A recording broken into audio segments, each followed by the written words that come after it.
Ola, bos días. Si lembrades, no vídeo anterior fixen unha introdución aos diferentes conceptos que creo que é importante que manexemos antes de abordar a unidade do metabolismo. Ben, neste segundo vídeo vou traballar o catabolismo, concretamente voume parar na primeira das rutas metabólicas, na glicólise, pero antes de todo isto vou facer unha breve introducción ao catabolismo, igual que fixen co tema do metabolismo. Lembrade que o noso organismo necesita enerxía para realizar todas as actividades que facedes todos os días, vale? Dende que vos erguedes ata que vos deitades, incluso cando estades dormindo, estades utilizando enerxía. E por que? Bueno, pois porque as nosas células demandan enerxía para poder funcionar, para poder realizar todas as súas funcións vitais. Toda esa enerxía que demandan esas células está contida nos alimentos, os alimentos que inxerides todos os días, e dentro dos alimentos nos nutrientes.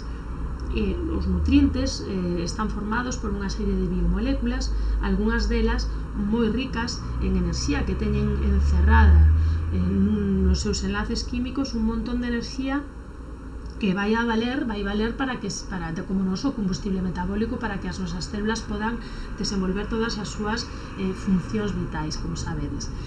Bueno, toda esta enerxía destas biomoléculas vai a ser exprimida, vai a ser sacada delas nunha serie de compartimentos celulares mediante unha serie de procesos de degradación oxidativa que, como digo, teñen lugar en distintas partes da célula que despois iremos analizando. O catabolismo, polo tanto, é o conxunto de reaccións de degradación dunha serie de moléculas orgánicas complexas para poder obter enerxía, e como consecuencia obtemos unha serie de moléculas máis simples. Lembrade que é un proceso antagónico ao anabolismo, no que pasaba xustamente o contrario. É un proceso de degradación oxidativa, porque o que imos facer é ir oxidando estas moléculas complexas paso a paso para ir sacándolles esa enerxía que teñen encerrada nos seus enlaces químicos, vale?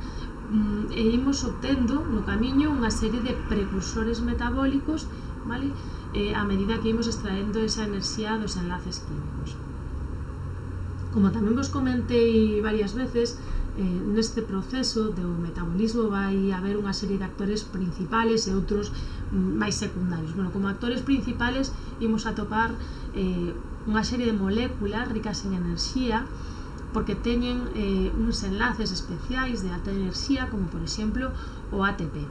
O ATP xa explicamos no vídeo anterior que pode obterse ou ben mediante fosforilación a nivel de substrato ou ben mediante fosforilación oxidativa ou fotofosforilación.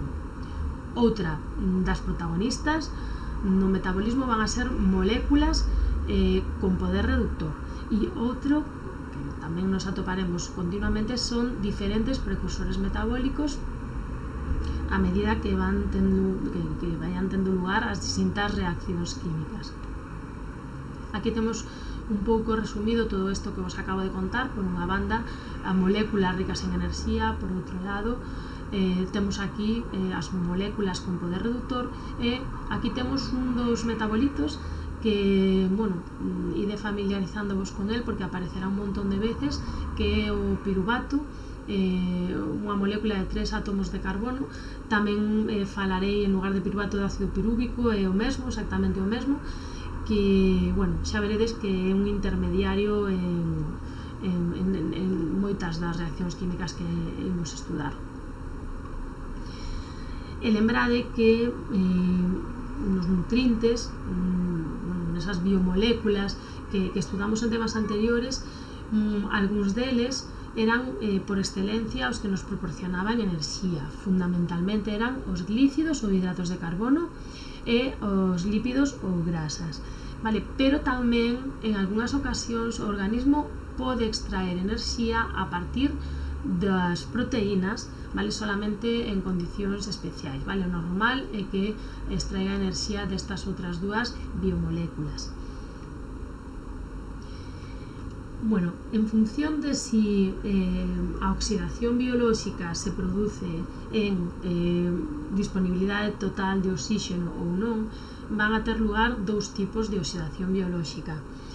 Cando o oxígeno sexa escaso, non teñamos oxígeno suficiente para chegar ata o final da oxidación biolóxica, falamos dunha oxidación incompleta dos compostos orgánicos.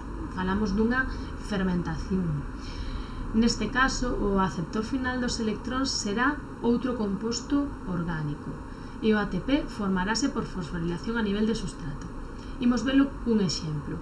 Temos aquí unha molécula de lactosa que, como sabedes, é un disacárido. Bueno, en primeiro lugar, tería que transformarse nos seus monómeros en galactosa, en glicosa. Ao final todo se transformaría en glicosa. Bueno, a glicosa entraría na glicólise e formaría dúas moléculas de piruvato. Isto de momento non o entendemos porque todavía non estudamos a glicólise, pero bueno, créedeme que é así, vale? Dunha molécula de glicosa vanse formar dúas moléculas de piruvato. O normal, en presencia de oxígeno, é que o piruvato, bueno, o normal entre aspas, vale? En condicións de aerobiosis, estas moléculas de piruvato seguirán hacia o ciclo de Krebs, vale? Para poder exprimir completamente a enerxía destas moléculas de glicosa. Pero se non hai oxígeno suficiente, entran noutro tipo de reacción química que chamamos, como dicíamos antes, fermentación. Aquí poño o exemplo da fermentación láctica, na que dúas moléculas de piruvato transfórmanse mediante unha enzima que se chama lactato deshidrogenasa en dúas moléculas de lactato ou ácido láctico. Polo tanto, aquí a partir da glicosa imos obter únicamente dous ATPs, non seguirá o seu camiño, non obteremos máis ATP en sucesivas fases, vale? E formaránse dúas moléculas de ácido láctico e estas dúas moléculas de NADH, vale? É unha oxidación, como dicíamos, incompleta. Cando a respiración celular ten lugar nas mitocondrias en presencia de oxígeno, a oxidación dos compostos orgánicos é completa. O aceptor final de electróns é o oxígeno, vale? Si antes falábamos dunha fosforilación a nivel de sustrato, unha formación de ATP a nivel de sustrato, porque solamente tiña lugar a glicólise, agora falaremos de que o ATP, a maior parte do ATP, vaise formar por fosforilación asociada a un gradiente quimiosmótico. Isto xa o veremos máis adiante, de momento non o imos explicar, pero máis adiante sí que explicaremos que ademais destes ATPs que se forman na glicólise, teremos os ATPs que se formarán por fosforilación asociada a este gradiente quimiosmótico, é dicir, imos obter aquí moita máis enerxía, vale? Entón, os tipos de respiración van a ser estes tres tipos de respiración. Cando a molécula que se oxida é unha molécula orgánica e temos como aceptor final de electróns o oxígeno, é dicir, temos condicións de aerobiose, a síntese de ATP terá lugar mediante fosforilación oxidativa. Cando estamos en condicións de anaerobiose, como sucede en algunhas ocasións, a molécula que se oxida vai a ser tamén unha molécula orgánica, como por exemplo a glicosa, pero o aceptor final de electróns van a ser diferentes moléculas orgánicas, ou ben ferro, e un nitrato, etc. Vale?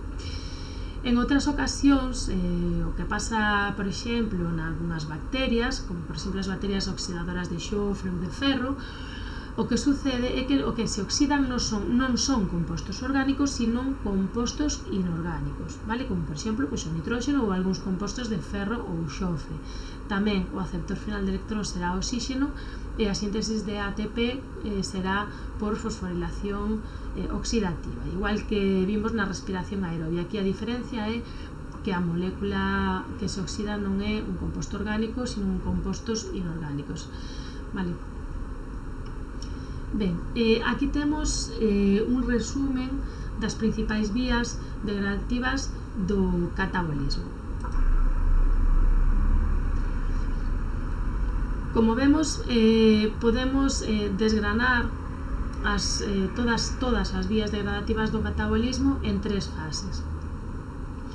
Nunha primeira fase, todas esas biomoléculas que son capaces de proporcionar enerxía ao organismo, que eran as proteínas, os glícidos e as grasas, teñen primeiro que transformarse nos seus monómeros. Nesta fase non obtenemos enerxía, neste proceso non obtenemos enerxía, pero é un proceso necesario para que teñan lugar o resto de reaccións químicas. Nunha segunda etapa degenerativa, sí que obteremos algo de enerxía útil, pero pouca. Neste proceso, estes monómeros ingresarán en diferentes rutas metabólicas para así render moléculas como, por exemplo, o piruvato ou o acetil-CoA. Nunha terceira fase, nunha terceira etapa degenerativa, na que sí exprimiremos ao máximo a enerxía útil contida neses enlaces dos que falábamos anteriormente, obteremos moita máis enerxía. Estas fases son fases como o ciclo de Krebs ou a cadea respiratoria, vale? Aquí sí que terminamos xa de exprimir completamente esas moléculas, obtemos uns produtos finales como pois a urea, o dióxido de carbono ou o oxígeno, que terán que ser eliminados do organismo. Ben, pois imos centrarnos agora na glicólise, que xa dixemos que era o obxecto de estudo deste vídeo. Ata aquí foi unha introdución de todas estas rutas metabólicas. Agora xa empezamos coa glicólise. Aquí temos un esquema resumo do que vai a ser o catabolismo da glicosa, vale? A molécula de glicosa en presenza de oxígeno vai a seguir unha ruta diferente, como xa falamos antes, que en ausencia de oxígeno, vale? Isto que está en blanco representa o compartimento do citosol, vale? E o que temos aquí en cor máis morado representaría o que sucede na mitocondria. A glicólise é unha fase que se produce no citosol en ausencia, polo tanto, de oxígeno. Non necesitamos oxígeno para que se produza a glicólise. Na glicólise formaránse moléculas de piruvato, ácido pirúvico ou piruvato. Este piruvato, si hai oxígeno, ingresará na mitocondria e seguirá rendendo enerxía grazas ao ingreso no ciclo de Krebs e despois gracias á fosforilación oxidativa. Pero, se non hai oxígeno, o piruvato, como xa dixemos antes, seguirá a vía das fermentacións, como por exemplo a fermentación láctica ou a fermentación alcohólica. Todas estas teñen lugar no citosol. Imos centrarnos logo xa na glicólise. A glicólise é unha ruta metabólica universal, moi antiga, tamén chamada ruta metabólica de Embden-Meyerhof. É o primeiro proceso de catabolismo da glicosa. É moi importante, como dixemos cando falamos dos criterios da Sabao, non? Que dicíamos que tiñamos que situar as rutas. Sucede no citosol, vale? Moi importante tamén, non precisa da presenza de oxígeno, é dicir, é unha ruta anaeróbica. Produce ATP, pero moi pouco ATP, vale? Vai a ter unha eficiencia enerxética moi baixa. Como veremos despois, por cada molécula de glicosa únicamente obteremos 2 ATPs. E tamén vai formar poder reductor en forma de NADH máis H+, vale? 2 moléculas concretamente. Tamén, ao final, obteremos piruvato e outros precursores metabólicos que xa analizaremos. A glicólise ten 2 fases. A fase de preparación, de activación. Esta fase necesita enerxía, necesita que fagamos unha inversión de enerxía para que poda ter lugar. En cambio, logo teremos unha segunda fase na que xa obteremos beneficios. Para facer ao final un balance da glicólise teremos que ter en conta estas 2 fases, como xa veremos. E de onde ven a palabra glicólise? Bueno, pois ven de glico, que quere dicir doce, azucre, e lisis, que quere dicir ruptura. A primeira fase de preparación da glicólise, lembrade que xa vos dixen que era unha fase de gasto enerxético, empeza unha molécula de 6 átomos de carbono, que é a glicosa, vale? Que no citosol empeza a súa degradación oxidativa. E como empeza? Bueno, pois en primeiro lugar, unha activación por parte dun ATP, vale? Cando se inviste un ATP nesta activación, nesta fosforilación, vaise formar un ADP, vale? Pois sale da reacción química un ADP porque gastamos un dos enlaces fosfanhidro do ATP. Ben, vaise formar dende a glicosa 6-fosfato grazas a unha enzima que se chama hexoquinasa, vale? Ben, esta reacción sucede únicamente nunha dirección, como indica esta flecha, vale, hacia baixo. E como vemos, a glicosa queda fosforilada no seu, a nivel do seu carbono número 6. Ben, en segundo lugar, a glicosa 6-fosfato vaise transformar en fructosa 6-fosfato grazas a unha enzima chamada fructosa isomerasa. Que era un isómero? Un isómero era unha molécula que tiña exactamente o mesmo número de átomos que a outra molécula, bueno, pues átomos de carbono, de hidróxeno e de oxígeno, pero colocados en distintos lugares. Como vemos aquí, esta reacción non necesita ATP para poder ter lugar, non require enerxía e ademais é unha reacción reversible. Na seguinte reacción, a fructosa 6-fosfato transfórmase en fructosa 1,6-bifosfato. Nesta reacción sí que investimos de novo unha molécula de ATP e, polo tanto, formarase outra molécula de ADP. É unha reacción que sucede nunha única dirección, vale? E vemos como agora a fructosa queda transformada en fructosa 1,6-bifosfato. Seguimos tendo unha molécula de 6 átomos de carbono fosforilada nestes dous puntos. Polo tanto, a glicosa inicial fosforilouse dúas veces para dar lugar a fructosa 1,6-bifosfato. Ata o de agora tivemos o gasto de dúas moléculas de ATP. Esta segunda reacción de fosforilación está catalizada pola fosfofructoquinasa. Ben, a continuación temos a rotura da molécula de fructosa 1,6-bifosfato grazas a unha enzima que se chama aldolasa e obteremos dunha molécula que tiña 6 átomos de carbono dúas moléculas de 3 átomos de carbono, un gliceraldehído 3-fosfato e unha dihidroxiacetona fosfato. Pero necesitamos que a molécula de gliceraldehído 3-fosfato se transforme en dihidroxiacetona fosfato, que como é un isómero do gliceraldehído, será catalizada esta reacción por unha trifosfato isomerasa. Co cal, recapitulemos. Dende unha glicosa obtemos realmente dúas moléculas de gliceraldehído 3-fosfato, é dicir, dunha molécula de 6 átomos de carbono obtemos dúas moléculas de gliceraldehído 3-fosfato e ata o de agora levamos gastadas dúas moléculas de ATP. Segunda fase. Nesta segunda fase obteremos beneficios. É unha fase na que sí que obteremos beneficios, xa non imos gastar máis ATP, imos obter ATPs. Lembremos que acabamos a anterior fase con dúas moléculas de gliceraldehído 3-fosfato. Ben, estas dúas moléculas de gliceraldehído 3-fosfato sufren por parte da gliceraldehído 3-fosfato deshidroxenasa unha oxidación, vale? E unha fosforilación. A oxidación ten lugar grazas ao coenzima NAD que se transforma en NADH. Como hai dúas moléculas de NAD formarán dúas moléculas de NADH, é dicir, formamos poder reductor. A fosforilación neste caso non ten lugar gracias ao ATP, senón a dúas moléculas de fósforo inorgánico. Entón, gastamos aquí dúas moléculas de fósforo inorgánico. Formanse entón dúas moléculas de un 3-bifosfoglicerato.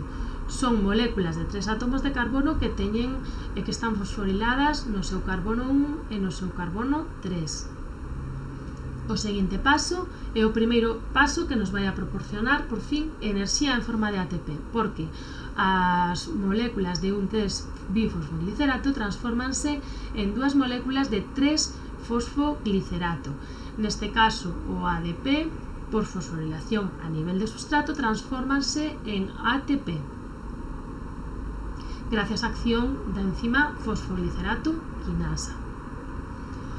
A continuación, temos unha nova fase reversible que cataliza a fosfoglicerato mutasa. Neste caso, esta enzima o que fai é levar o grupo fosfato do carbono 3 ao carbono 2 da molécula. Entón, temos dúas moléculas de 2-fosfoglicerato. Fase reversible e sen gasto enerxético.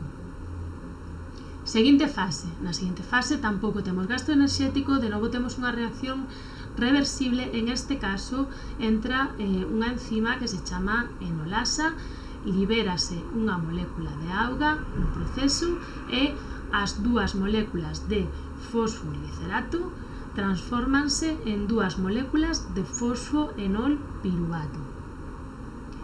E a última fase da glicólise é unha fase unidireccional na que, de novo, obteremos un rendemento enerxético positivo porque dúas moléculas de ADP se fosforilarán a nivel de sustrato de novo para formar dúas moléculas de ATP utilizando a enerxía encerrada nestas moléculas de fosfoenol piruvato. Obteremos dúas moléculas de piruvato, o ácido pirúvico, que xa dixemos ao principio que era o produto final da glicólise. Isto sí que o tedes que saber, lembrade que sí que tedes que saber o que sale da glicólise. Dunha molécula de glicosa de 6 átomos de carbono obtemos dúas moléculas finalmente de piruvato ou ácido pirúvico de 3 átomos de carbono. E recapitulemos un pouco, nesta fase obtemos 4 ATPs, 2 aquí e 2 aquí, ademais de dúas moléculas de NADH, é dicir, obtemos poder reductor. Isto sería a visión global da glicólise. Lembramos, nunha primeira fase consumimos 2 ATPs, na segunda fase de beneficios formamos 4 ATPs e dúas moléculas de NADH. Que destino vai a ter o piruvato a partir de aquí? Bueno, pois, segundo a presencia ou ausencia de oxígeno, será diferente, como xa comentamos antes, vale? Si estamos en condicións de anaerobiosis, no citoplasma, o piruvato seguirá a vía da fermentación, e pode ser unha fermentación láctica, fermentación alcohólica e diferentes tipos de fermentación. Nesta fermentación rexenerarase a molécula de NAD para que poda continuar na glicólise, cousa importante, para que poda continuar os procesos que teñen lugar máis adiante, as distintas rutas metabólicas que teñen lugar despois. Prácticamente non obtemos enerxía nesta fase porque é unha oxidación incompleta da molécula de glicosa. En condicións de aerobiosis, este piruvato entrará na mitocondria e seguirá degradándose. Primeiro transformase en acetil-CoA, como xa veremos no seguinte vídeo, entrará no ciclo de Krebs e logo na cadea de transporte de electrons. E fagamos un resumen, vale? Na fase, lembremos, de gasto enerxético, gastamos dúas moléculas de ATP. Na fase de beneficio enerxético, en cambio, ganamos dúas moléculas de ATP por cada unha das moléculas de gliceraldehído 3-fosfato, polo tanto, temos 4 moléculas de ATP e unha de NADH por cada molécula de gliceraldehído 3-fosfato, por tanto, obtemos dúas moléculas de NADH nesta fase de beneficio enerxético. Resumindo, balance final. Ben, unha molécula de glicosa, gracias a unha molécula de glicosa, a intervención de dúas de ADP e 2 fósforos inorgánicos e dúas de NAD, obteremos dúas moléculas de ácido pirúvico ou piruvato, 2 ATPs. Por que 2? Bueno, pois porque a pesar de que aquí na fase de beneficio enerxético obtemos 4 ATPs, lembrade que temos que restarlle os 2 que utilizamos para activar a molécula de glicosa. Por lo tanto, o balance final será de 2 ATPs.